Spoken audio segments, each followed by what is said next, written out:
Дорогие друзья, братья и сестры, все гости нашей церкви, пришло время начинать наше собрание, богослужение вечернее. Займите места, кто еще не нашел себе место. Друзья, сегодня у нас будет две проповеди на этом богослужении.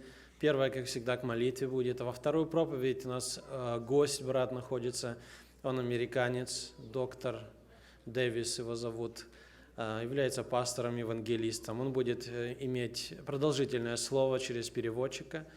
Будем поэтому внимательны, чтобы уловить и понять мысль. Это будет очень интересно, я так верю, для нас.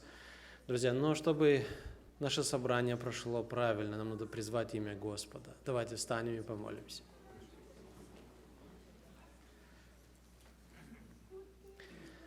Дорогой наш Господь и Бог, Отец наш, мы благодарим Тебя за эти вечерние часы воскресного дня, что мы в церкви можем быть снова. Господи, благослови нас, церковь Твою, своим присутствием здесь. Благослови, чтобы Дух Твой Святой действовал среди нас. Господи, благослови братьев-проповедников, чтобы в силе Духа Твоего говорили о нас. Расположи сердца наши, услышав, принять к сердцу услышанное, Господи, чтобы это могло менять нашу жизнь, делать нас более лучшими. Благослови жертву хвалы, которая будет здесь происходить, Господи. И пусть в этом всем будет прославлено Твое имя. Аминь. Общим пением сейчас поем. В начале вечернего богослужения будем петь номер 12. «Брат, напомни мне опять звуки слов любви».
Служение хора мы выслушаем стоя.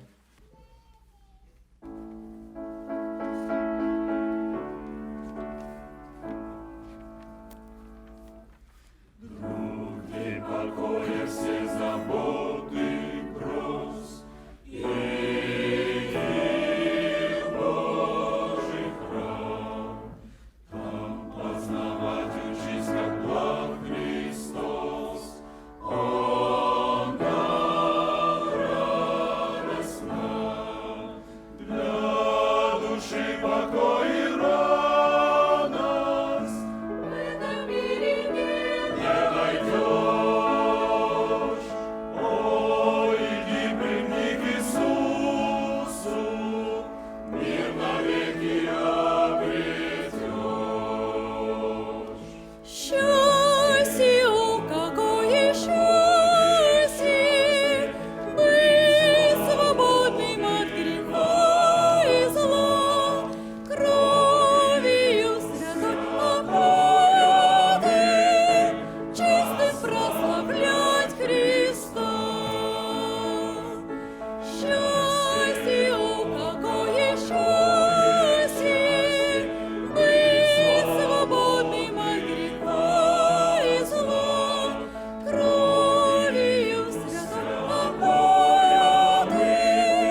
наступит время, о, как жажду той свободы я, сбросив, чтоб земное бремя, и припасть к ногам Христа. Печали, слезы не вспоминай,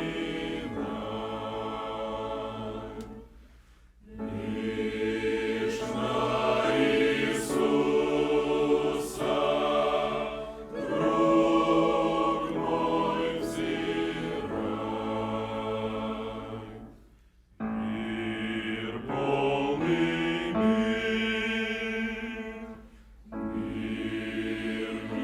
неземной, мир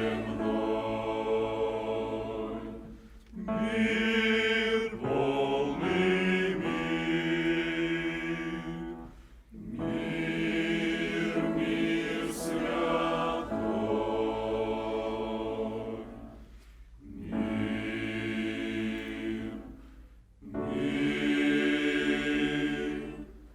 мир святой, Христос дает.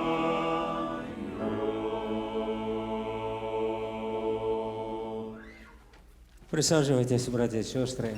Сейчас будет служение словом. Брат также призовет нас к молитве. Приветствую вас, братья и сестры. На утреннем служении мы много слышали о том, какой должна быть жизнь христианина. Что мы должны иметь, чтобы быть в общении с Богом. И мне хотелось продолжить эту тему. И ответить на такие вопросы. Что может в сердце нашем быть? Видит ли Бог, что находится в нашем сердце? И можем ли мы что-то утаить от Бога? То, что мы вложим в свое сердце. Давайте мы прочитаем притчи, 20 глава, 27 стих. Притчи 20-27. «Светильник Господен, дух человека, испытывающий все глубины сердца». Вообще, для чего предназначен светильник? Ну, наверное, для того, чтобы приносить свет в окружающую среду, там, где он стоит. Раньше не было такого освещения, как у нас сейчас. Может, кто помнит, раньше были керосиновые лампы. У меня есть несколько изображений, если кто, может, дети не знают, что такое керосиновые лампы. Но ими нужно правильно пользоваться, и за ними нужно уход. И вы знаете, если неправильно прикрутить огонек, подкрутить, то будет очень большой дым. Вот как на этом изображении. Видите, лампа керосиновая, идет дым. От него много дыма, но мало пользы, потому что света от него очень мало. И со временем, когда мы постоянно, дым идет из этого колбы, то она становится черная. И опять же, как бы мы ни регулировали фитилек, этот огонек, то эта колба будет закопченная и будет очень мало приносить света. Вот на другом изображении мы видим, что света очень мало, потому что колба черная. Ее нужно очистить. А если с ней все в порядке, с этим светильником, если она хорошо настроена, без всяких поломок, то она светит ярко и приносит свет, тот, который мы хотим видеть. Вот как на последней фотографии, на этой открытке. Сейчас мы пользуемся другими световыми приборами. Это самое простое – это лампочка. Но вы знаете, если лампочка не всегда может светить, даже если она подключена к напряжению. Бывает, что она разбитая. Вот если разбитая лампа, она не будет давать свет. Вот как на фотографии, там нет этого стекла. Света не будет от нее. Как бы мы ни крутили, как бы ни вкручивали ее, света не будет. Или, например, лампа, стекло целое все, но в середине есть проводки. И если они оборваны, то света также не будет. Хотя и вот как на этой открытке. как бы мы опять не пытались ее включить, не будет света. И есть момент, когда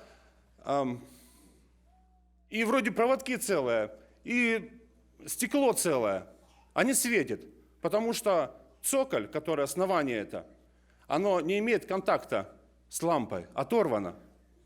Бывает такое, вот лампочка не светит, откручиваешь ее, она раз, а цоколь остался в середине.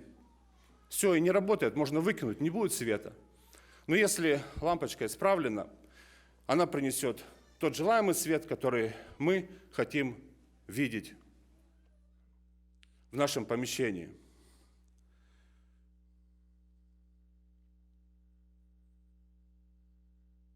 Мы прочитали: светильник Господень, дух человека. В каждом человеке есть дух, без которого не существует жизни на земле. Вот как мы тело свое видим, но дух мы видеть не можем, потому что это духовная сфера. Если человек мертв, мы видим мертвого человека, мы с уверенностью можем сказать, что в нем духа нет.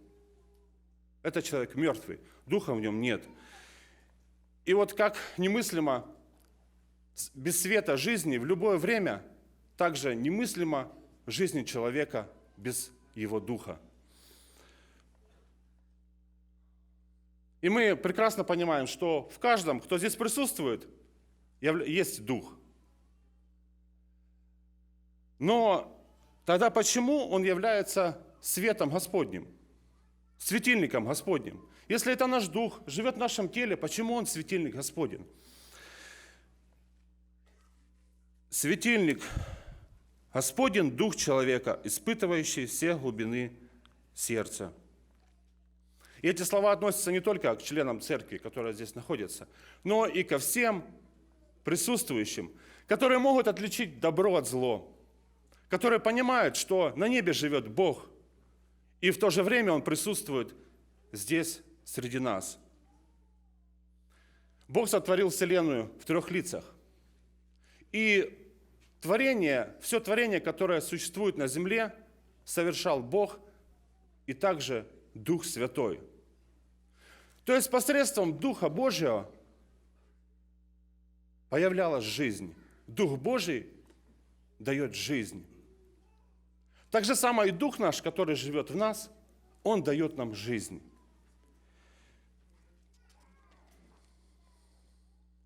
Начинается новый день. Появляется солнце, которое освещает все вокруг. И мы все видим эту жизнь. Это светило, оно посылает жизнь на землю. Дух наш, Он дает нам жизнь.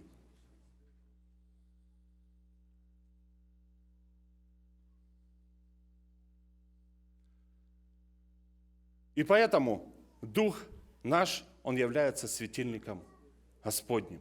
Он освещает то, что находится в нашем сердце.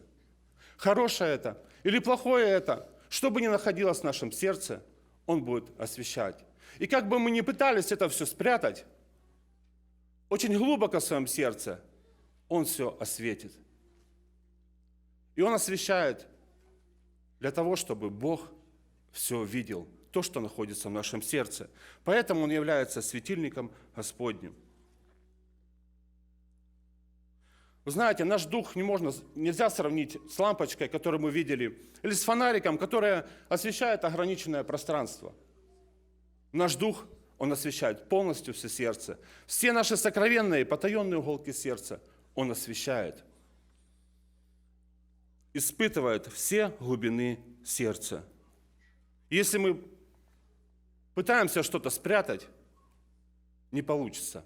От Бога не получится спрятать ничего, потому что Он все увидит. Давайте каждый себе зададим вопрос. Что находится в нашем сердце? Может быть, мы что-то там спрятали, пытаемся спрятать от Бога, но мы должны знать, что Бог увидит все, что бы мы ни спрятали. Если наше сердце чистое, то нужно и дальше хранить его чистым, для того, чтобы у нас было общение с Богом. Потому что Бог будет через Духа Святого иметь общение только с чистым сердцем. Мы в Евреям читаем 4 глава, 12 стих, так написано. «Ибо Слово Божие живо и действенно, и острее всякого меча обоюдоострого. Оно проникает до разделения души и духа, составов и мозгов, и судит помышления и намерения сердечные». Слово Божие, Слово Господа, оно несет жизнь. И оно проникает внутрь нас. А если там что-то нечистое, то тогда происходит борьба. Тогда нам становится больно, потому что Слово Божие, оно острее меча, и оно приносит боль. Потому что Бог не может мириться с нечистотой. Оно не может вместе жить в нашем сердце. Происходит борьба, и мы становимся на колени в молитве покаяния, мы сокрушаемся. Если мы действительно хотим, чтобы наше сердце было чистое, то будет больно. Будет боль, потому что если мы хотим, чтобы Бог занял наше сердце, это мы все должно нечистое убрать из нашего сердца. Дети, у каждого есть совесть. Совесть, которая, мы не видим его, но эта совесть нам подсказывает, как нужно нам жить правильно. И если мы прислушиваемся к этому голосу, то тогда мы будем правильно жить.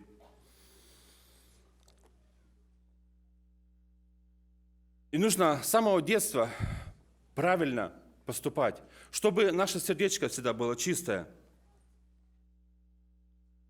А если мы сейчас будем заглушать этот голос совести, то нам дальше будет очень трудно бороться с грехом. Ведь для дьявола ему не нужно наше сердце полностью.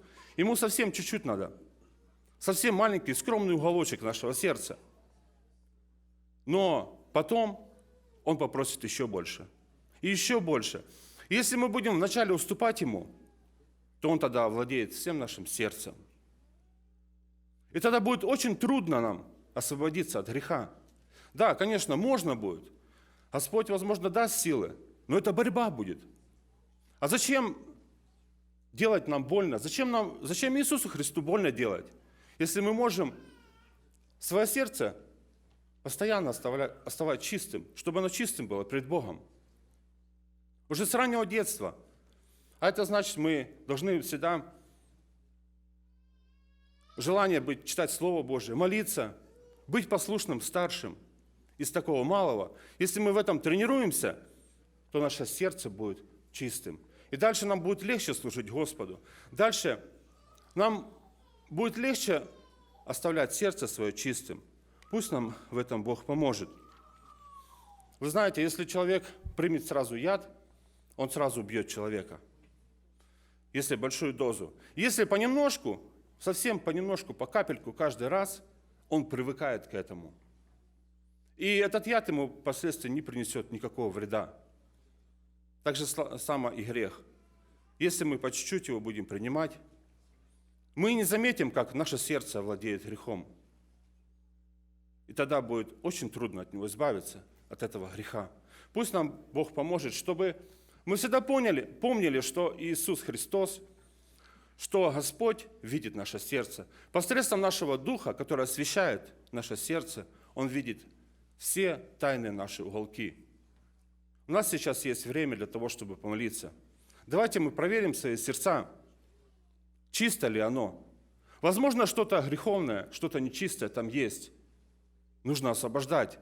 Пока в нашем теле еще есть Дух, у нас есть возможность освободить свое сердце от греха, от нечистоты. Пусть нам в этом Господь поможет.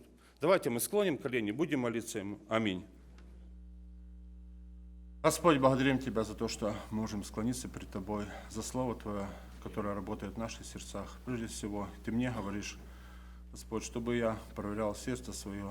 Так хочется, чтобы ничего нечистого, греховного не было в нем, Господь. Потому что Ты живешь только в чистых сердцах, Господь. Благослови каждого, кто здесь присутствует, Господь. Напомни каждому, что Ты видишь наше сердце. видишь все, что находится там внутри. Помоги его хранить чистым. Помоги, чтобы в жизни своей только славить имя Твое, чтобы, когда Ты придешь, Господь, быть готовым к встрече с Тобой. Благослови нас в этом желании, и за все будь прославлен великий Бог. Аминь.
От сердца до сердца дорога прямая, открыто простая, к доверию любовь ведет. Любовь свое счастье от глаз не скрывает и без колебания другим раздает. Немало об этом есть в мире примеров, легенд и преданий, поэм и стихов, а мы в совершенство любви это верим и всем проповедуем: Бог есть любовь. Нас эта святая любовь согревает, надежду вселяет и веру дает. Она нас на подвиг добра вдохновляет, тернистой стезей за собой ведет. Сияет над сердцем звездой лучезарной и льет в свою душу свою благодать. И мы принимаем тот дар благодарный, спешим его ближним и дальним раздать. О, как хорошо быть своими по духу и радость общения вместе делить.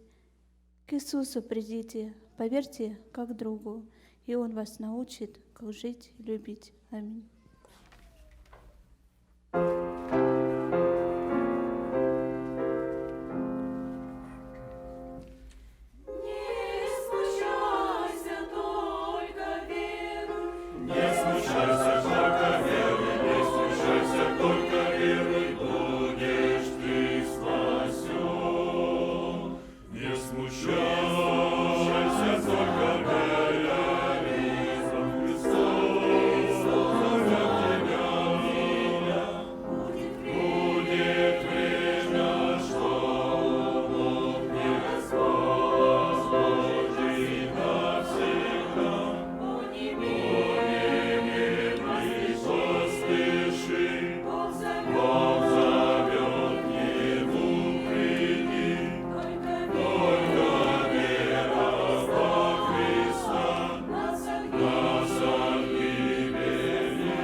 I'm happy to be here tonight.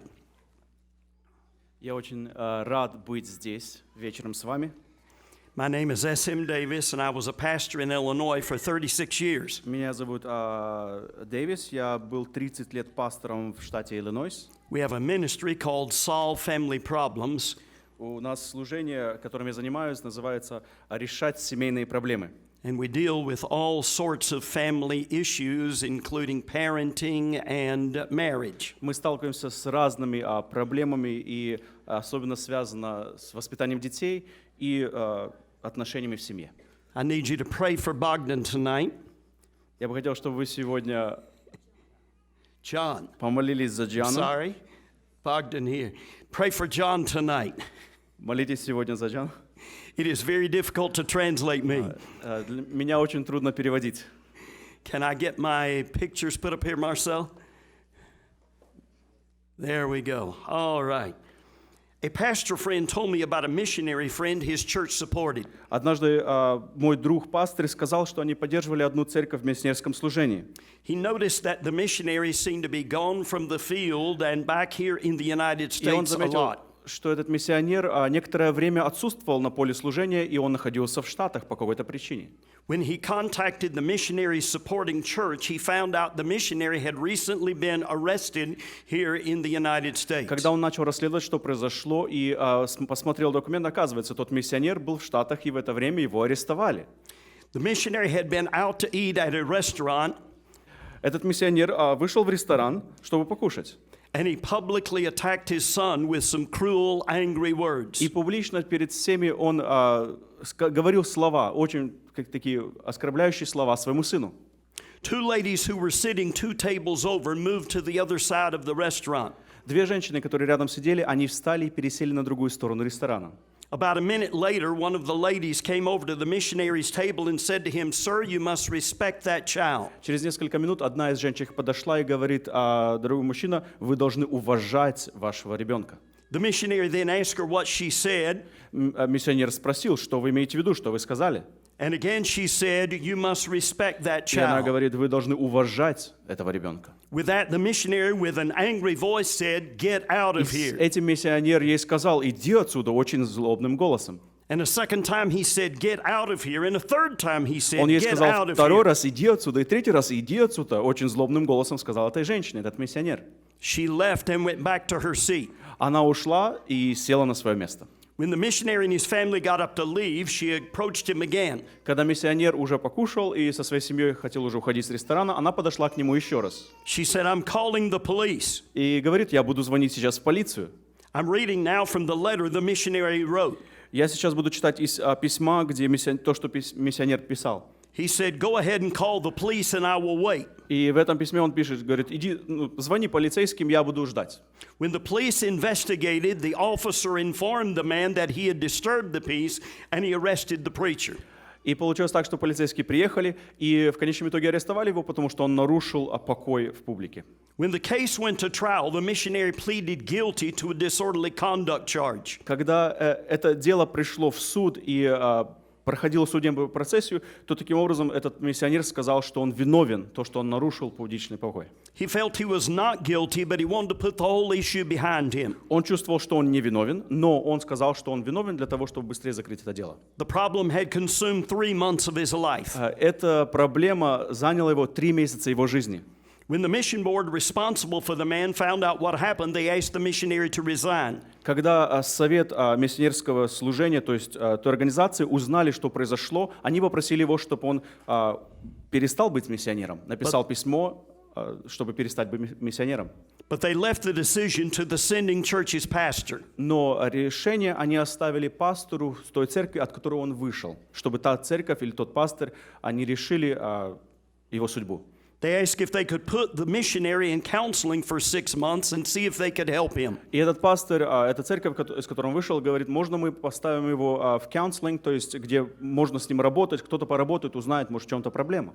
I was traveling in the northern part of the United States when a pastor told me this story. Я, кстати, путешествовал по некоторым штатам в той эрии, и когда мне пастор рассказывал эту историю, My heart was grieved and saddened, and I could not get it out of my mind. мое сердце переполнялось скорбью, и это находилось в моем разуме очень долгое время.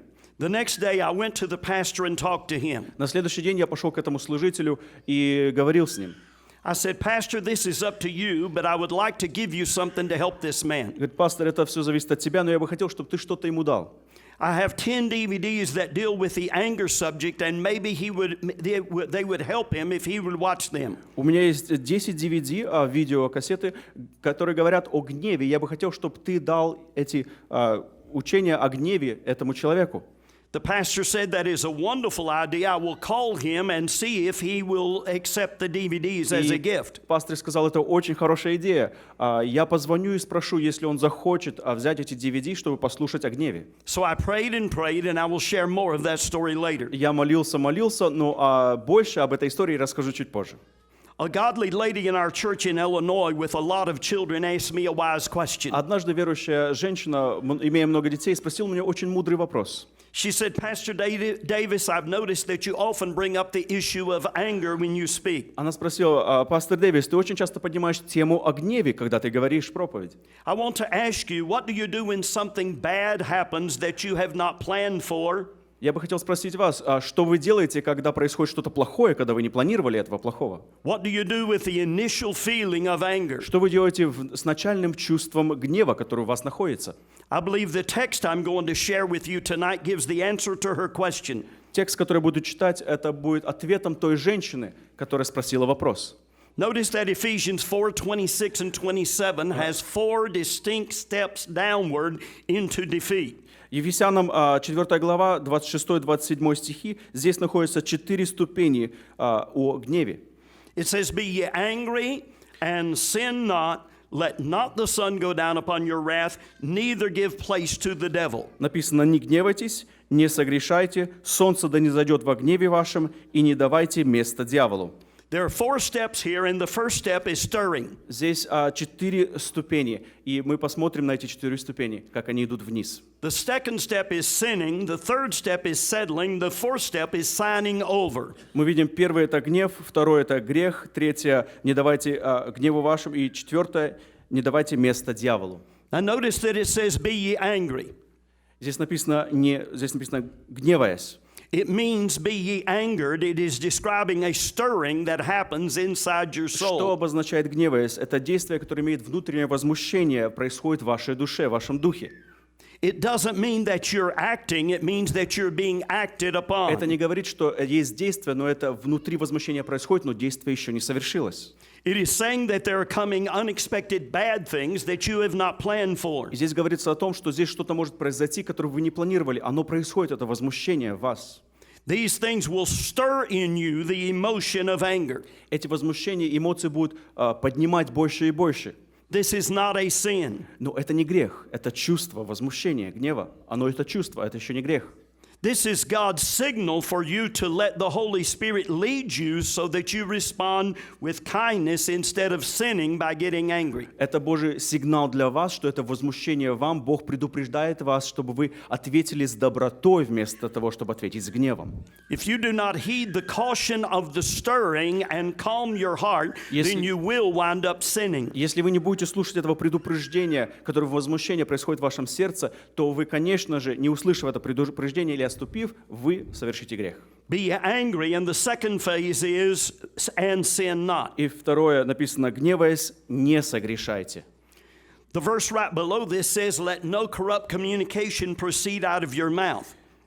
И здесь написано, да, плохое слово никакое да не уходит из уст ваших. It says that because anger usually shows up first with the words that we say. Мы видим, что гнев проявляется обычно словами, которые мы говорим.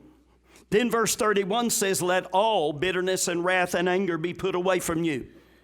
И здесь также написано, стих 31, «Всякое раздражение, ярость, и гнев, и крик, и злоречие со всякой злобой да будут удалены от вас». 10 times the Bible warns us to be slow to anger. 10 раз Библия напоминает нам, что мы были медлительны на гнев. Even the world has come to understand this principle from the Bible. Даже весь мир пришел к этому понятию из Библии. They will say that you need to count to 10 before you display your anger. Они обычно говорят посчитать до 10 перед тем, как ты ответишь. Steps number 3 and 4 warn of even greater danger. Мы посмотрим на ступень 3 и 4. We had the stirring and the sinning, and Первое- if you have sinned by getting angry, you should confess right away. Первое, это было возмущение и потом грех. Но если вы совершили грех, вам нужно сразу же каяться, чтобы у вас не происходила третья и четвертая ступень. If you do not confess right away, then you will go to the next step of settling. Если вы гневались, согрешили, но не покаялись, то тогда вы переступаете и входите в третью категорию. It says, "Let not the sun go down upon your wrath." Здесь написано: «Солнце да не зайдет во гневе вашем». When the sin of anger is not quickly confessed, then it turns into what God calls proud wrath. Когда грех, то есть вашего гнева не исповедан и не попрощен прощения, тогда что происходит? Солнце во гневе вашем заходит. It settles into your soul as you sleep and permeates your entire being. Этот гнев, который вы не попросили прощения, не исповедовали, оно находится в вас, когда вы спите, и оно возрастает в вас в вашем сне. When I was studying this and got to this point, I asked myself the question, what else in the Bible did God say should not be left overnight? Когда я это изучал и читал, и я задал себе вот таким вопросом, что нужно еще, то есть что Библия говорит, что нельзя оставлять на ночь. One answer is found in Deuteronomy chapter 21. Второзаконие 21 главе 22 стихом написано так. If a man committed a capital offense and was to be put to death by hanging, Если в ком найдется преступление, достойное смерти, он будет умерщвлен, и ты повесишь его на дереве. God said his body shall not remain all night upon the tree. И Господь говорит 23 стихом, то тело его не должно ночевать на дереве, но погреби его в тот же день, ибо проклят пред Богом всякий повешенный на дереве, и не оскорбляй земли твоей. But thou shalt bury him that day, that thy land be not defiled. И не оскверняй земли твоей, которую Господь Бог твой дает тебе в удел. The principle there is this: anger has to be buried, or it will defile your life like a decaying body staying around. Гнев должен быть погребен и должен быть исповедан. Почему? Потому что он будет разлагать вас в вашем сне. Bury the dead body of anger, or your bedroom will become a breeding ground for bitterness. И здесь написано: погребите мертвое тело гнева вашего. Почему? Потому что, когда вы будете спать, это будет возрастать в еще большей горечи для вас. Stirring, sinning, settling, and the fourth one is signing over. Первое — возмущение, второе — грех, третье — это спать, то есть вы оставляете, и четвертое — оно переходит в вас. It says, neither give place to the devil. И не давайте место дьяволу. It is saying that you sign over a room or an area of control of your life to the devil. Здесь говорится, что вы даете часть своей комнаты, своего сердца дьяволу. You may say, I would never intentionally do such a thing. Вы можете сказать: я никогда сам по себе не сделал бы этого. Whether it is intentional or unintentional, if you get angry, then let it settle, then signing over is the next step that you take downward. Специально или не специально, самовольно, не самовольно, вам нужно обязательно признаться и оторваться от этого, то есть не нужно грешить. Now follow this next thought carefully, because it is really the message. И следующее, я бы хотел, чтобы вы прислушались, что здесь написано. If anger is an area where Satan gets control, then maybe we can understand this area better by understanding and comparing it to another area where Satan has very clear control. Если гнев — это область, где сатана имеет контроль, тогда, может быть, мы можем понять лучше, где и каким образом можем сравнивать, в какой области сатана имеет контроль. A key area in the New Testament where Satan was seen to have control was in relation to unclean spirits. Ключевые места, где мы видим, где сатана имеет контроль, это нечистые духи в Новом Завете. So what comparisons might we make between unclean spirits and anger? Какие отношения мы можем посмотреть между гневом и нечистыми духами? I call this message the demonic-like nature of anger. И моя проповедь, я бы сказал, что демоническая натура гнева. The first comparison I notice between anger and unclean spirits is that there is an obvious shame that seems normal to the angry person, but is shocking to those around him. Первое, что я заметил, это то, что есть стыд, который происходит в окружающей среде, но у того человека, у которого произошел гнев, у него этого стыда нету. In Luke 8, Jesus was in the country of the Gadarenes. В Луки 8 главе Иисус находится в Гадаринской стране. And when Jesus went forth to land, there met him out of the city a man which had devils and wear no clothes. мы видим, что в этой истории он встретил мужчину, который был без одежды и который был зависим от нечистых духов. Wearing no clothes is shameful. Не имея одежды, это уже стыд. I wish somebody would tell Hollywood that, don't Я бы you? хотел, чтобы это кто-то сказал Холливуду про это, не так ли? This man felt no shame when he should have felt shame. Этот человек не имел стыда, он не чувствовал стыда, но у него должно быть это чувство стыда. And angry people will often publicly display their anger and have no shame with it. Гневливые люди, они очень часто проявляют свой гнев и не имеют никакого стыда в этом. A pastor told a story from his childhood. Однажды пастор мне рассказал историю своей молодости. He said there was a dog in our house and it needed to go to the Он bathroom. говорит, было у нас дома, когда я был маленьким, была дома в нашем доме собака с нами. И помню, что собака хотела пойти в туалет. But it didn't know how to say I need to go to the bathroom, so it went to the bathroom right in our house. Но собака не знала, как сказать, что она хочет пойти в туалет, она просто пошла в туалет в нашем доме. My daddy picked up the dog and took him outside. Говорит, мой папа взял эту собаку, вытащил ее на улицу, He grabbed his hind legs and bashed his head against the wall. взял ее задние лапы и ударил ее об стену. Then he came back inside and ate a big bowl of ice cream like nothing had ever happened. Потом мой папа пошел в дом, взял миску с мороженым и начал кушать мороженое, как будто бы ничего не произошло. There was no shame. Не было никакого стыда у моего отца. A second way that anger can be compared to unclean spirits is that for many people, their anger problem began in their youth. Второе, на что бы хотел обратить внимание, что их гнев у людей начался в их молодости, и это проблема. In Mark 7:25, we read about a mother whose daughter had an unclean spirit. Марк 7:25 мы говорим о матери, мы читаем о матери, где имела дочь, которая имела нечистого духа. I don't claim to understand all this. I'm just reading the Bible to you. Я, может, до конца не понимаю все вещи, но я вам читаю Священное Писание. In Luke 9:42, for a father's only son, Jesus rebuked the unclean spirit and healed the child. Луки 9:42 написано, что Бог запретил нечистому духу и исцелил ребенка от нечистого духа. Several different times I've had a parent come to me and say to me, "What do I do with my child?" Несколько раз ко мне приходили родители и говорили мне, что мне делать с моими детьми.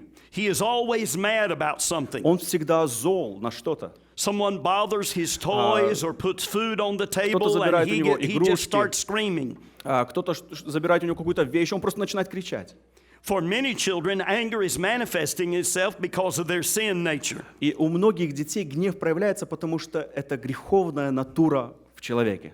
All of us have a sin nature. У каждого из нас есть греховная натура. And none of us should feel like we're proud and better than somebody else. И никто из нас должен себя чувствовать очень гордым, что якобы он лучше другого. But at some point, a child has to be taught he is responsible for his attitude and his actions. Но в одно время или в другое мы детей учим, что они должны нести ответственность за свои действия или поступки.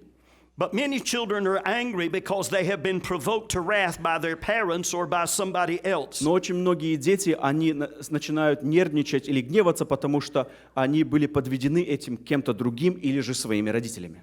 Do you see that man has a belt in his hand? Видите, что этот мужчина имеет ремень? You do not ever use a belt in Вы relation to a child. никогда не должны использовать ремень отношения ваших детей. The Bible says that the whip is for the horse's back, not for the child's Написано, back. что ремень или плеть – это для лошадей.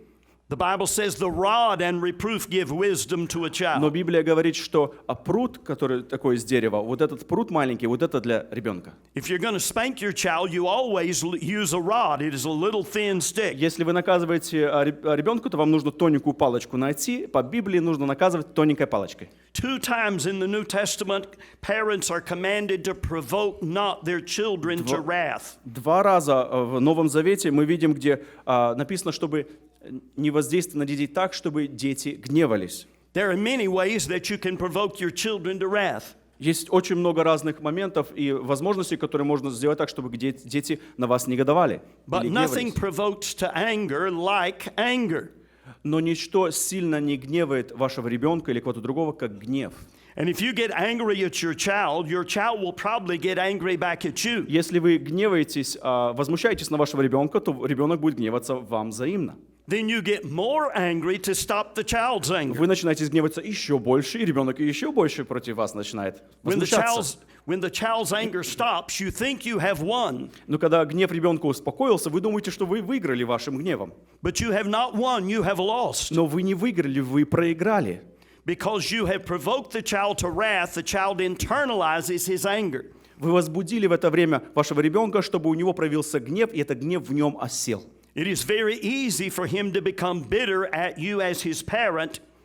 И это очень легко ему быть черствым относительно вас, как родителей. That bitterness comes out as rebellion in the teenage years. Эта черствость и отношение к вам переходит в подростковый возраст и из подросткового в взрослый возраст. God is very concerned that children not get discouraged. Бог очень сильно переживает о детях, чтобы дети не были раздражены. This is the only time in the New Testament that God tells parents that God warns about discouragement. И здесь конкретно в Писании Бог напоминает, что предупреждает: отцы, не раздражайте детей ваших, дабы они не унывали. When you express anger at your child, you can lose your child's heart. Когда вы проявляете гнев к вашему ребенку, вы можете потерять сердце вашего ребенка. The most important ingredient in raising good children is to get their hearts. Самый лучший, я бы сказал, ингредиент — это приобрести их сердце. What does God want from us? He wants our heart. Бог хочет наши сердца. Что Бог хочет от нас и от наших детей? And if you lose your child's heart, then you're going to have major problems with your child. Если вы потеряли сердце вашего ребенка, то у вас будут большие проблемы с вашим ребенком. A study was made several years ago about how children learn to be angry. Было некоторое расследование о том, как дети учатся быть гневливы. They found out that parents who got angry produce children who are И angry. получилось так, что результат того, что дети были гневливы или же научились этому, потому что их родители проявляли очень много гнева. Mothers who were angry with their children had those same children becoming much more angry several years later. Матеря, которые проявляли гнев детям, через некоторое время эти дети проявляли больше и больше гнева в своей жизни. There is a key reason why you must never use wrath with your children. Есть ключевая причина, почему вам никогда нельзя использовать гнев с вашими детьми. It is found in Romans 12:19. Написано в Римлянам 12:19. Dearly beloved, avenge not yourselves, but rather give place unto wrath, for it is written, vengeance is mine, I will repay, saith the Lord. Не мстите за себя, Римлян 12:19. Не мстите за себя, возлюбленные, но дайте место гневу Божию, ибо написано: мне отмщение, я воздам, говорит Господь. Notice there that the purpose of wrath is vengeance. Видим, что почему здесь есть отмщение, потому что Бог проявляет отмщение. But vengeance only belongs to God. It does not belong to you and me. Видим, что отмщение принадлежит только Богу, и гнев проявляется у Бога, потому что это для Бога, то есть отмщение для Бога. If you correct your child in anger, you're not truly correcting them, you're carrying out vengeance on them. Если вы говорите своему ребенку в гневе что-то, здесь написано, мне отмщение, говорит Господь, то вы, получается, занимаете позицию Бога. Бог говорит, я делаю это. But that vengeance is unjust, it is not just. И мы видим, что то, что вы гневаетесь на своего ребенка, это несправедливо соотносительно Слову Божьему. You have stepped out of your position as a parent and tried to step into God's position. Если вы гневаетесь и проявляете отмщение против вашего ребенка, то вы из своей позиции становитесь на Божью позицию. Vengeance belongs to God, not to you and me. Отмщение принадлежит Богу, не нам, не мне, не тебе. But vengeance is not always simply a physical thing. Но гнев — это не всегда физическая вещь. Humiliation is another form of vengeance. И мы видим, что человек, который смиряется, это тоже проявление того, что проявляет Бог. Do you remember the story in the Old Testament about Hanan, the king of Ammon? Если мы вспомним историю про царя Амана, he humiliated David's servants by cutting off their beards. Он обесчестил Давида прислужных, потому что срезал их бороды. He also cut off parts of their clothes. Он отрезал края одежды и унизил их. Hundreds of thousands of men went to battle over that. Сотни тысяч людей пошли войною. Почему? Потому что они были обесчещены. Tens of thousands of people died. Тысячи людей умерли в войне из-за этого. I'm not sure there is ever a time when a Christian should humiliate any other person. Я не знаю, когда-либо вообще христианин должен ли или вообще обязан, христианин никогда не должен унижать другого христианина. We are not supposed to rejoice even if our enemy is humiliated. Мы не должны даже радоваться, когда наш противник имеет ущерб в чем-то. A lady wrote and said, I'm worried about my husband's relationship with our 5-year-old son. Однажды женщина написала и говорит: я переживаю за отношения с моим мужем и 5-летним моим сыном. My husband and son do not talk or play ball. Мой сын и отец, муж, то есть с моим сыном, не общаются, не играют в мяча. The only thing my husband does is criticize and belittle our son. Одну вещь, которую делает мой сын, он наказывает и указывает моему сыну, то есть нашему сыну. He will call my son a baby and tell him that he acts like a girl. И он говорит нашему 5-летнему сыну, что он маленький ребенок, бэби, и поступает как девочка. My son gets upset and my husband spanks him instead of comforting him. Мой сын возмущается от этого, потому что отец унижает сына своего, а тут отец разворачивается и еще наказывает его. My son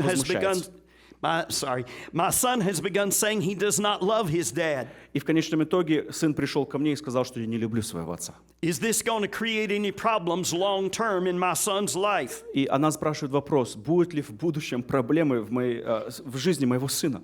There is something very important here that I want you to notice. Здесь очень важное, что я хотел бы, чтобы вы посмотрели. God can righteously get angry. Бог праведно может иметь гнев. He can righteously carry out vengeance. Бог правильно, справедливо может иметь отмщение. He can righteously humiliate someone. И Бог справедливо может унижать человека. He did that when he made King Nebuchadnezzar like a wild animal for 7 years. Он сделал это, когда унизил Навуходоносора.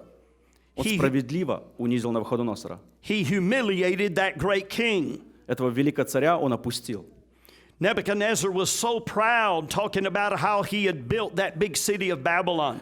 Навуходоносор очень величественно говорил, как он построил этот большой город. When God smote him, he was smiting his pride. Но когда Бог коснулся его, то что-то произошло.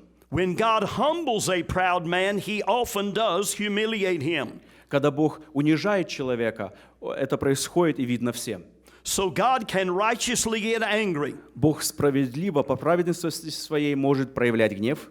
He can righteously carry out vengeance. Он по справедливости может проявлять отмщение за вас. He can righteously humiliate И он someone. справедливо может унизить кого-то. But you and I are not God. Но вы и я, мы не боги.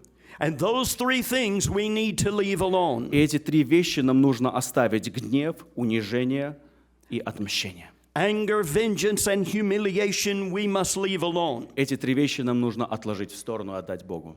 A third way that anger can be compared to unclean spirits is that an angry person may flip suddenly from being normal to displaying wrath. Третье – это гневливый человек может перемениться и сразу же из нормального человека проявиться в гневного человека, который проявляет резкий гнев. Luke 9:39 says, "Lo, a spirit taketh him, and he suddenly crieth out." Луки 9:39 написано: «Его схватывает дух, и он внезапно скрикивает и терзает его, так что он испускает пену и на силу отступает от него, измучив его». Have you ever been shocked to see somebody who just got angry all at once? Видели ли вы человека, который спонтанно проявил свой гнев? That is what happened in that restaurant with that lady in my opening story. Это произошло тогда с женщиной, с тем мужчиной в первой истории, которую я вам рассказывал. She was shocked to see that man talking to his son like he was. Она была шокирована, как отец разговаривал со своим сыном тогда в ресторане. In fact, part of the charge against the missionary was that he used profanity in a public place. И часть судимости этому миссионеру было то, что он использовал плохие, невульгарные литературные слова в своем гневе. He denied that, but I know exactly the words he said, and I cannot say them publicly. Он отказывался от этих, но я помню и я читал, какие слова он говорил, но, конечно, я их не буду говорить.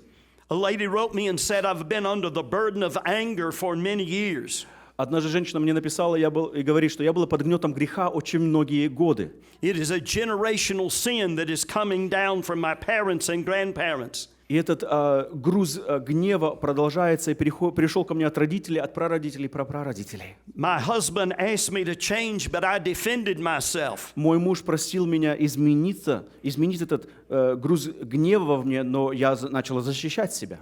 Finally, I went forward in church and asked for forgiveness and for prayer. Наконец-то я прошла вперед в церковь и решила попросить прощения в молитве. The people who talked to me said I was doing okay. И люди, которые были вокруг меня, говорили, что у меня все нормально в церкви. Oh, I wish somebody had helped me with my anger. И я хотела бы, чтобы мне кто-то помог своим гневом. My children had to live under a mother who could turn at a moment's notice. Мои дети должны были жить с гневом, где я, как мать, могла в одну секунду проявлять свой гнев и взрываться. If I correct my 12-year-old son, Если я говорила своему 12-летнему сыну, поправлял его в чем-то, then he will scream at his 10-year-old brother. то он также кричал на своего младшего брата, как я кричала на моего старшего сына. Then the 10-year-old brother gets angry at his neighbor.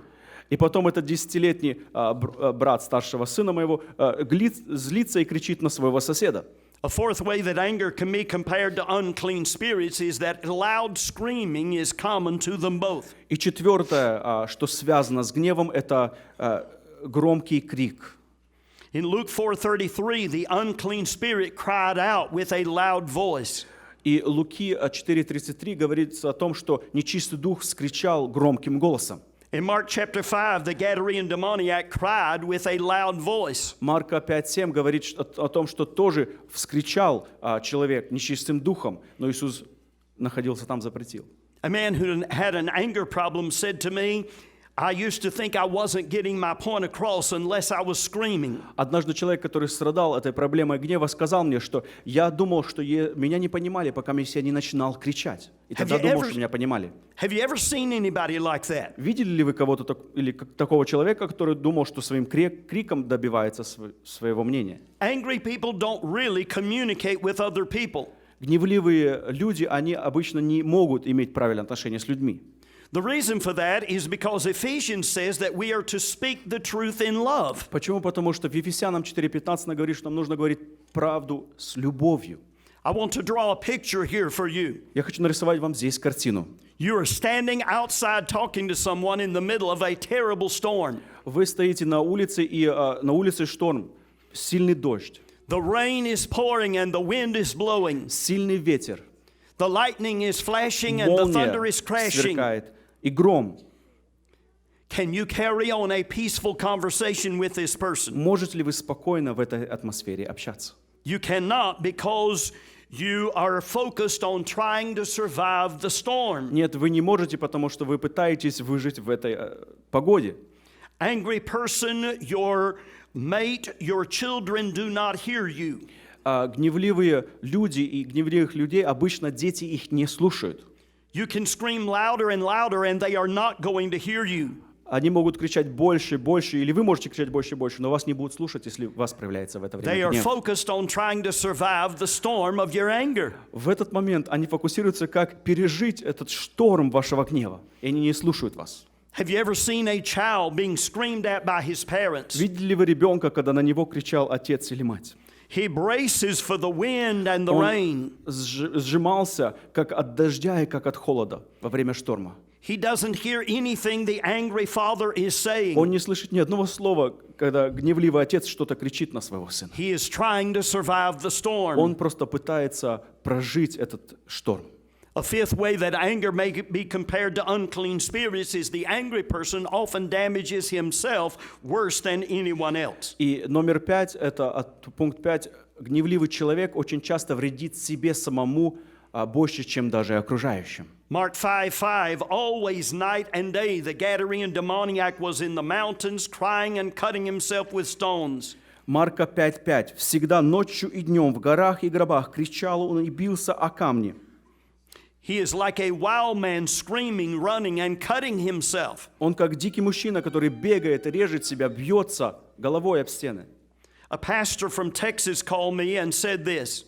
Пастор из Тексаса позвонил мне и сказал: I apologized to my church last Sunday for my anger. Прошлое воскресенье я извинился перед всей церковью за то, что у меня был гнев. And he said a man came up to me on Wednesday and showed me his bloody fist. Ко мне пришел человек в среду и показал мне окровавленный кулак. He said that he had gotten angry and slammed his fist into some glass that smashed his hand. И этот мужчина говорил, что он так сильно разозлился, что он ударил по стеклу и поломал стекло.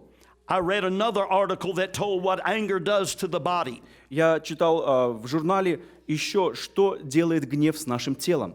It said the emotion of anger causes the blood to rush from the stomach to the limbs and the brain. И там при этих исследованиях говорилось о том, что когда человек гневается, кровь из нашей средней области желудка идет в наши мышцы и в нашу голову.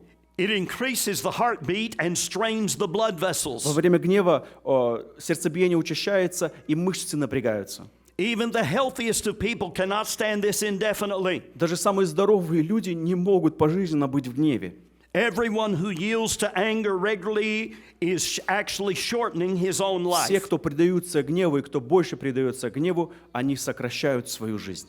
A sixth comparison between anger and unclean spirits is that anger sometimes causes the angry person to lose И everything. номер 6, я бы хотел, чтобы вы поняли, номер 6, оно делает так, что гневливый человек очень часто теряет практически все в своей жизни из-за своего гнева. The demoniac left behind a lot to go and live in the graveyard. Мы видим, что тот человек, который был одержим, он жил в гробницах, и он потерял полностью все. After Jesus healed him, the man begged Jesus to let him go with Jesus. После того, как Иисус исцелил его, он упрашивал Иисуса пойти вместе с ним. But Jesus told him to go back home to his family. Но Иисус сказал ему: иди в дом свой. Луки 8:39. Здесь написано так: возвратись в дом твой и расскажи, что сотворил тебе Бог. Anger has cost many people their family, their friends, and their finances. И люди имеют потери, финансы, отношения и многое другое из-за гнева. Anger itself is a destroyer of relationships. Гнев разрушает взаимоотношения.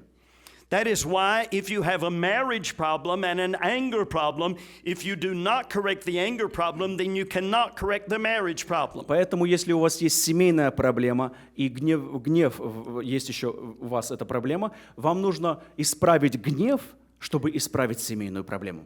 Please look at this picture that I have on the screen. Пожалуйста, посмотрите на этот картинок, который здесь находится. These people obviously have a marriage problem. Мы видим, что у этих людей, конечно, есть семейная проблема. But the husband also has an anger problem. Но помимо этого у мужчины, у мужа есть проблема с гневом. And if he does not deal with his anger problem, you cannot help them with their marriage Если он не problem. решит проблему гнева своего, тогда с семейной проблемой им невозможно помочь. If you have a parenting problem and an anger problem, if you do not correct the anger problem, then you cannot correct the parenting problem. Если у вас проблема воспитания и также проблема в гневе, то вы не сможете решить проблему воспитания, не решив проблему гнева. I remember receiving a telephone call from a parent with a rebellious child. Я помню, мне однажды позвонил человек, который говорил о ребенке, который против всего и шел. We have gotten many calls like this over the last several years. Нам очень много звонили родители о своих детях. This father had sent his daughter away to a home for girls. Этот отец отослал свою дочь в специальный дом для девочек на воспитание. She stayed there for 15 months and was completely changed. Эта девочка-подросток находилась там 15 месяцев, и она изменилась полностью. But then she came back home, and 2 months later she was rebellious again. Она вернулась назад домой, и через 2 месяца она опять начала возмущаться и гневаться в доме. He was calling me to ask me if he should send her away again. И он мне позвонил и говорит: может, мне еще раз отправить свою дочь еще на 15 месяцев, чтобы она перестала возмущаться. And I told him that he should not send her away И я again. ему сказал, что ты ее не должен отсылать. I said to him, this is not her problem, this is your problem. Это уже не ее проблема, а это уже твоя проблема. The reason she is rebellious is because of your anger. Почему она возмущается и идет против? Потому что в тебе есть гнев. You need to deal with your anger. You do not need to send her away Ты again. должен решить проблему гнева своего, и не нужно ее отправлять. 9 months ago, I got a call from a family, a missionary family in South America. 9 месяцев назад я получил звонок из Южной Америки. They had 9 children. У них было 9 детей. They had already lost all communication with the older 3 children who were no longer at Они home. потеряли уже отношения с 3 старшими детьми, которые оставили дом свой. Now they were having major problems with their 5th И child. теперь у них с 4-м ребенком и с 5-м уже были проблемы.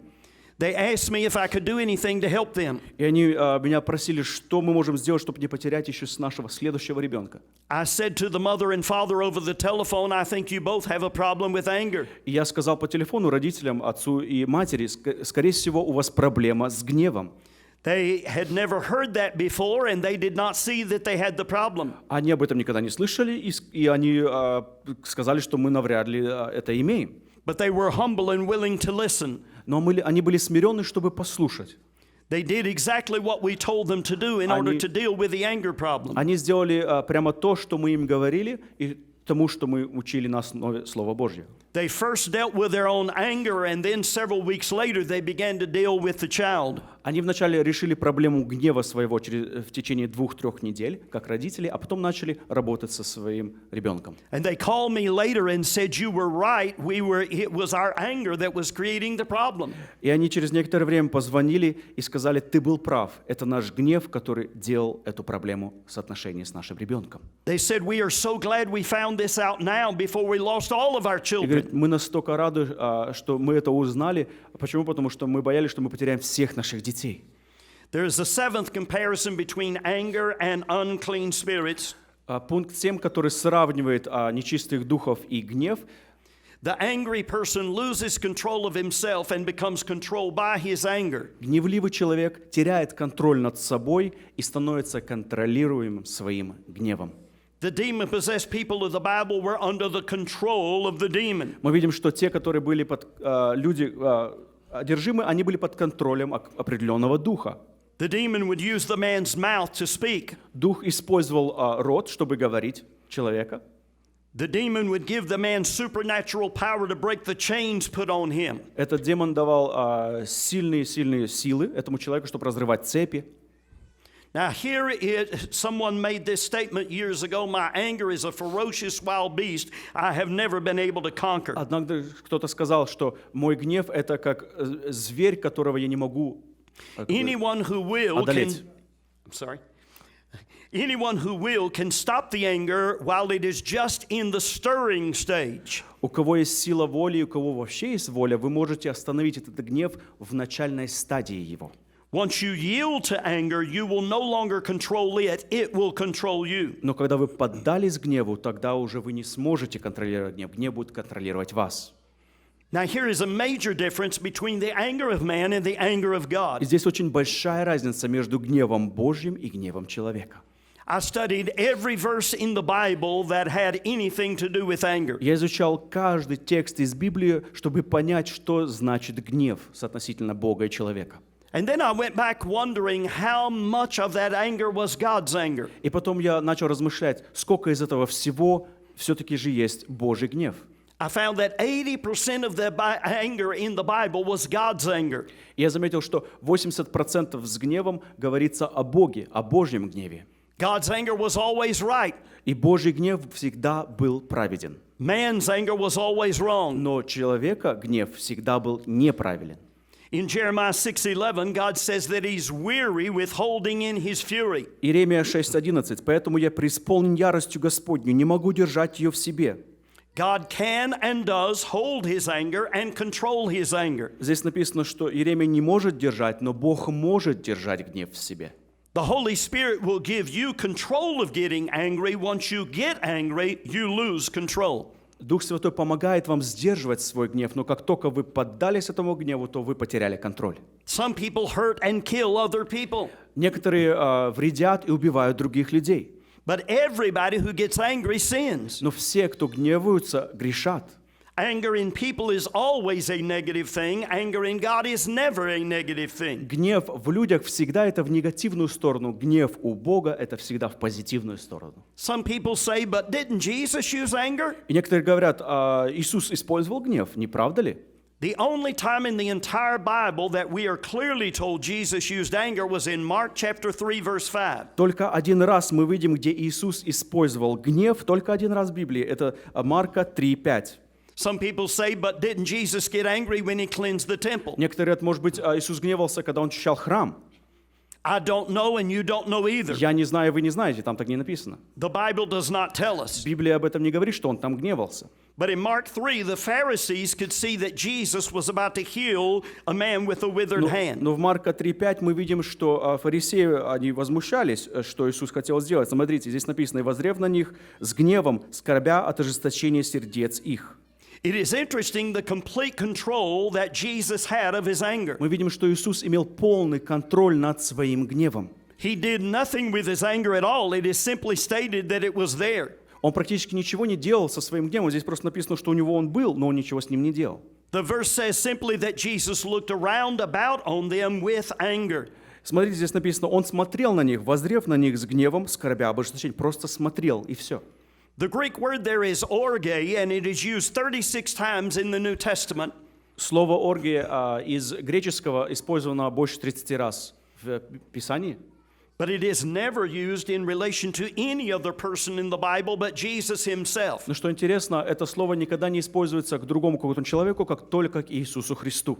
But that same Greek word is used in 3 verses to tell you and me pointedly to not use anger at all. Но и что интересно, это слово опять использовано в других местах, примерно как Ефесянам 4:31, чтобы мы не использовали вообще этот Ephesians гнев. 4:31, let all anger be put away from you. Ефесянам 4:31, всякое раздражение и ярость и гнев и крик и злоречие во всякой злобы да будут удалены от вас. Colossians 3:8, I'm going to read this whole verse. But now you also put off all these anger, wrath, malice, blasphemy, filthy communication out of your mouth. Колоссянам 3:8, а теперь вы отложите все, гнев, ярость, злобу, злоречие, сквернословие уст ваших. I gave a different message on anger in Arkansas a while back. Я в другом штате говорил чуть по-другому о гневе. A man walked up to me and pointed his finger in my face and said, there is a big difference between you and me. Однажды в этом штате, когда я проповедовал на эту тему, подошел ко мне человек и указательным пальцем указал мне и говорит, между тобой и мной есть очень большая разница. He said, I raised boys and you raised girls. Говорит, ты воспитываешь дочек, а я воспитываю сыновей.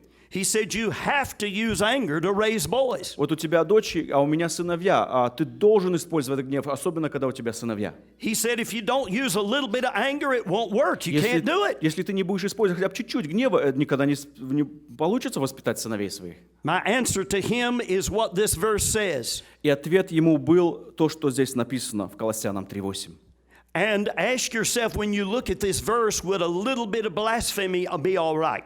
А задайте себе вопрос, будет ли здесь какое-то кощунство, если вы будете все-таки проявлять гнев? And the answer is no. Нет, конечно.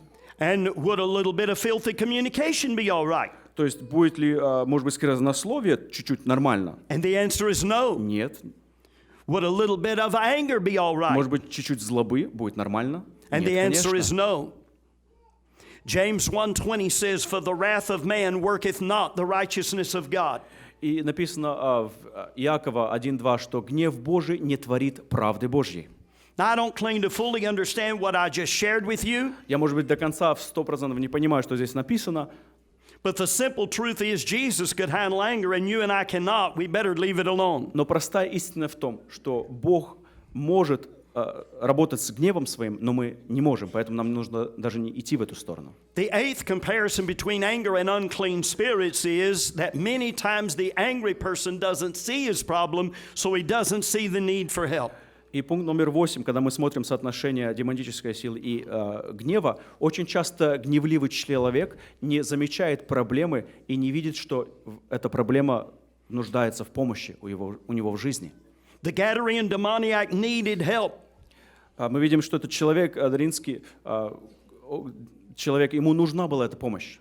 When Jesus came, he cried out, torment me not.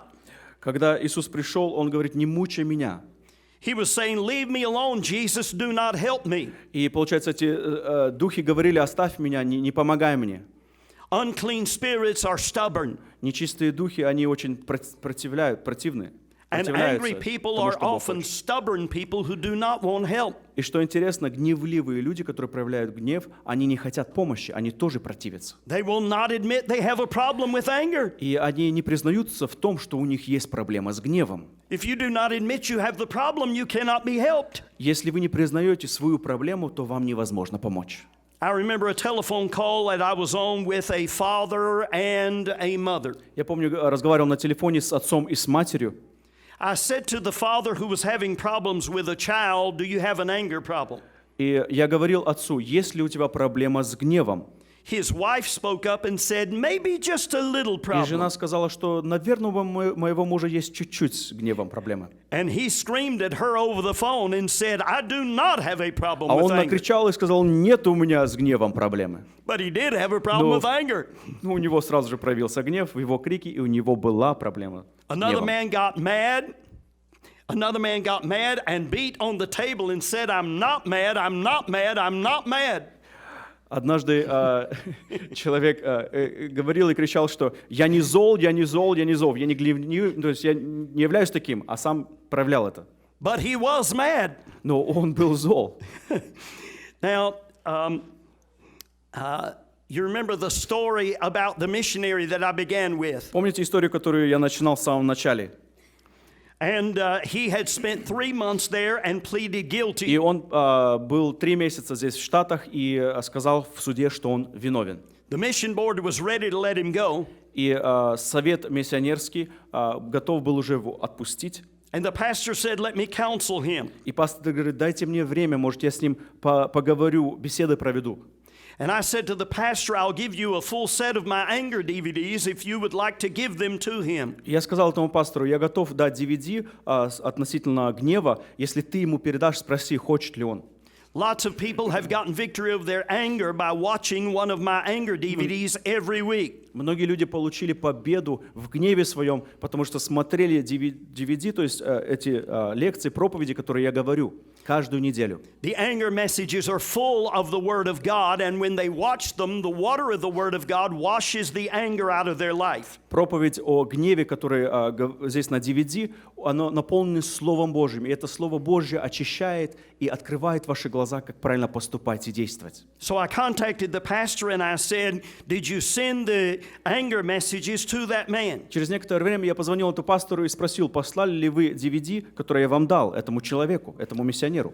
He said, when I spoke with the missionary, he still denied having an anger problem. Когда этот пастор мне ответил и сказал, когда я разговаривал с этим миссионером, миссионер отрицал, что у него есть проблема с гневом. He said he was going back to the mission field with or without his church's approval and with or without support. И этот миссионер сказал, что я все равно поеду на поле благовестия, где занимался с помощью церкви или без помощи церкви, я все равно поеду. He said he did not need the anger messages. И говорит, что мне не нужны проповеди о гневе. His pastor feels like he needs to resign, И его пастор ему говорит, тебе нужно сняться с этого and служения. he has just done this. Но он только что это сделал. He wants him to work on his family before he goes back to the mission field. И пастор ему говорит, тебе нужно начать работать над собой, потом над своей семьей, перед тем, как идти на миссионерское служение. But there is no way this man can work on his family. Но этот человек практически не мог работать над своей семьей. If he will not work on his anger, there is nothing to be done.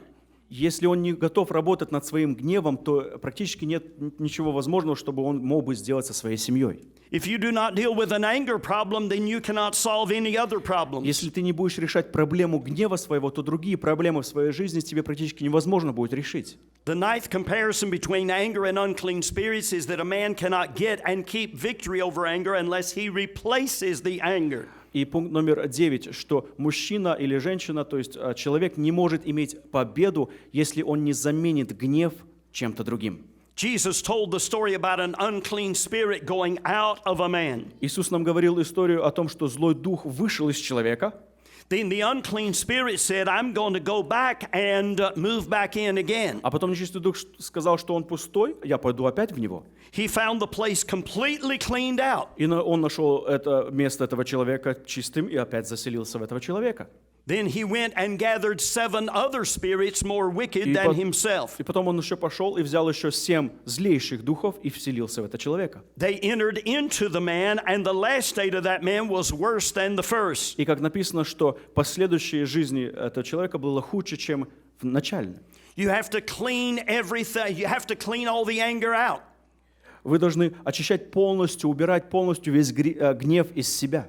Ephesians 4:31, let all bitterness and wrath and anger and clamor and evil speaking be put away from you with all malice. Ефесянам 4:31 написано так: «Всякое раздражение и ярость, и гнев, и крик, и злоречие со всякою злобою да будут удалены от вас». The next verse tells you what goes in the place of the anger. И следующий стих нам говорит о том, что входит вместо гнева. And be ye kind one to another, tenderhearted, forgiving one another, even as God for Christ's sake hath forgiven you. И здесь написано то, что должно стать на место гнева. Но будьте друг к другу добры, сострадательны, прощайте друг друга, как и Бог во Христе простил вас. Marcel, I want to go back to the previous verse. Everybody here is either living in verse 31 or you're living in verse 32. Каждый из нас здесь, мы живем или в 31 стихе, там, где находится гнев, или же в доброте в 32 стихе, где вы сейчас живете. If I were to ask your children which verse you are living in, what would they say? Если я сейчас спросил ваших детей, в каком стихе ваши родители живут, в первом стихе или во втором стихе? If I were to ask your husband or wife which verse you are living in, what would they say? Если бы я сейчас спросил вашего мужа или жену, в каком стихе вы живете, в 31 стихе или в 32, они, конечно же, ответили бы. The 10th comparison between anger and unclean spirits is that the forgiveness and deliverance of Jesus is the only true freedom for the angry И person. номер 10, освобождение и прощение освобождения происходит посредством Иисуса Христа, и настоящая свобода посредством Христа от гнева. He is not only our Savior, He is the one who delivers us from any bondage spiritually that we may have. Он не только наш Спаситель, но Он освобождает от любого гнета, которым мы можем быть завязаны, и даже гнев, это гнет, который нас держит, Он освобождает нас, Иисус Христос. You need to go back to that time in your life when you signed over that ground in your life to Satan. И вам нужно вернуться назад в своей жизни и вспомнить, где эту территорию вы отдали сатане, какую-то территорию вашей жизни. You need to ask God to forgive you for that and to ask Him to take back the ground that you lost. Вы должны попросить прощения у Бога и отдать ту территорию, которая сейчас у сатаны, чтобы там находился Бог на той территории. All the people marveled when the demoniac was completely changed. И все люди удивлялись, когда увидели бесноватого человека в здравом уме. And the world is amazed when an angry person changes. И весь мир удивляется, когда гневливый человек изменился. The world teaches that you manage your anger. Мир говорит, что вы должны справляться со своим гневом. But you should not manage your anger, you should get rid of your anger. Но мы не только должны справляться, вам нужно вообще избавиться от него. Are we still human? Of course. Мы люди, конечно, мы люди.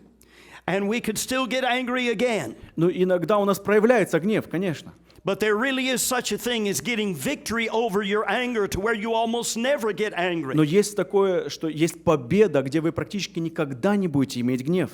And the world will be amazed at what Christ is doing inside your life. И мир будет восхищен тем, что Бог делает в вашем сердце и в вашей жизни. I have one final short story. И последнюю историю, которую я хотел бы поделиться с вами. This is the man's picture. Это фотография мужчины. He is from Brazil and his name is Enrique. Его зовут Энрике, и он из Бразилии. He wanted to look like the superhero character, the Hulk. Он хотел выглядеть как Холк, это детский мультик, и он хотел выглядеть как этот человек, таким большим зеленым. Whose power is supposedly unleashed when he gets angry. И якобы в этом мультисериале этот человек становится очень сильным, когда он становится гнева, проявляет свой и начинает гневаться, тогда он вырастает и становится большим. Enrique used a green paint to paint himself with. Энрике взял и покрасил себя зеленой краской. That green paint was reserved for ballistic missiles. Но эта зеленая краска предназначалась для снарядов больших, которые должны были использовать для бомб. It started out as a little prank. He wanted to look like the Hulk. Вначале он хотел просто пошутить и показать всем, что я вот большой, вот как этот из этого мультика. Now they said he is staying green permanently. Но вот сейчас посмотрите на фотографию. Эта краска настолько пропиталась его кожей, что до конца практически жизни она не смывается. He tried to scrub it off, but the substance has stained his skin permanently. Пытался содрать ее, сошкрябать ее многими путями, но ему невозможно, потому что эта краска предназначалась для снарядов. He does not have the power to get it off. И у него нету силы снять этой зеленой краски с себя. You do not have the power to get rid of anger by yourself. Сами вы по себе гнев из себя не можете снять. But the blood of Jesus will cleanse you from sin if you will let Him do it. Кровь Иисуса Христа может снять с вас грех и снять гнев. He wants you and I to live such victorious lives that others will see that Christ can change them Он as well. хочет, чтобы вы жили победной жизнью, чтобы люди видели, что Христос поменял вашу жизнь, и в вашей жизни нету больше гнева. Maybe you have never received Jesus as your personal Lord and Savior. Может быть, вы никогда не впускали Иисуса Христа в свое сердце как Спасителя. Please do not leave here tonight without crying out to God and asking Him for His salvation. Пожалуйста, не уходите с этого места, пока если вы не попросите прощения у Бога и попросите избавления. And if you have a problem with anger, do not pretend like you do not. И если у вас есть проблема с гневом, не думайте, что или не представляйте себе, что якобы у вас нету. Ask God to help you and He will. Просите Бога, чтобы Он помог вам с этой проблемой гнева, и Он поможет вам. Thank you, Pastor, for allowing me to be here Пастора, tonight. благодарим сердечно, что я мог быть здесь у вас. Let us pray. Давайте мы помолимся. Heavenly Father, Дорогой Отец, thank you for the privilege of being here tonight. благодарю Тебя за привилегию быть здесь вечером. Thank you for the wonderful way the people listened. Благодарю за то, как прекрасно люди слушали. Thank you for John helping and translating the message for me. Благодарю Тебя за Джана, который переводил слово. I pray that you would bless every person here. Я молюсь, чтобы Ты благословил каждого человека здесь. Help every father and mother to get victory over their anger. Помоги каждому отцу, каждой матери иметь победу над гневом. Would you strengthen their homes and their marriages? Пошли им силу и укрепи их дома и их совместные жизни. Help us to know the joy that only comes as our children follow you and serve you. Помоги нам ощущать единственную радость, это когда дети служат Тебе. And bless this church as a whole. Благослови всю эту церковь. In the strong name of Jesus we pray. Amen. В великом имени Господа Иисуса Христа мы молимся. Аминь. Amen. Будем петь 265 номер. Если грех тебя теснит, все скажи Иисусу. 265. Стоя будем петь. Иисус,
Братья и сестры, наше служение подошло к концу. Мы сейчас выслушали часовую проповедь о гневе. Вот пастор Дэвид говорил о гневе.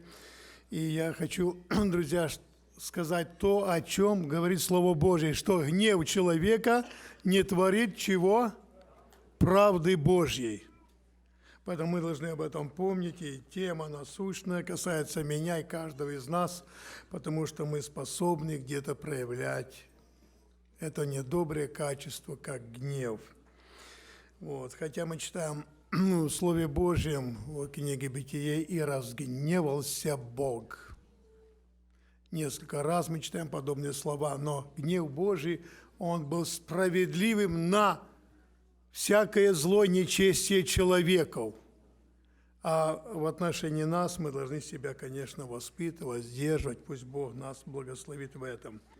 Милосердный Боже, Творец неба и земли, Творец миров, мы благодарим Тебя сердечно за этот воскресный день, за утреннее служение, за вечернее, где мы так много слышали из Слова Твоего, где Ты нас наставлял, воспитывал, предупреждал, Господь, чтобы нам ходить во свете лица Твоего, чтобы служить Тебе, чтобы, Господи, мы могли работать над собой, чтобы в нас не проявлялось такое качество, как гнев, чтобы мы, Господи, могли любить друг друга, прощать и, Господи, ожидать встречи с Тобой. Мы просим Тебя, чтобы Ты благословил нас на предстоящую неделю, когда мы скроемся друг от друга, чтобы Твоя рука благодеющая была над нами и в нашем хождении, чтобы был виден Ты. Благослови на неделе также те служения, которые намечены, чтобы, Господи, нам посещать, находить время и вместе с народом Твоим славить имя Твое. Благодарим Тебя, Господи, что в семье Кости, Ирины, Ты послал, Господи, сыночка второго, и благополучно он пришел этот мир через рождение. Боже, пошли здоровье нашей сестре Ирине, как маме, и также сыночка благослови, чтобы он возрастал на радость родителям. И благослови всех сестричек в нашей церкви, которые сегодня в ожидании, Господи, рождения деток. Благослови, пошли здоровье, чтобы они выносили, и благополучные роды были у каждого. Яви милость эту. Благослови всю церковь нашу, нужды нашей церкви, всех больных посещай, утешай, Господи, в этих скорбях, услышь нас, мы на Тебя уповаем, Господи, ныне просим Тебя, чтобы Ты распустил нас с миром с этого места, хранил в путях наших, храни на эту ночь нас, этот город храни дом молитвы злых беспорядочных людей. И пусть благодать Господа нашего Иисуса Христа, любовь Бога Отца и общение Святого Духа пребудет со всеми нами. Аминь. С миром Божьим, братья и сестры, будем расходиться.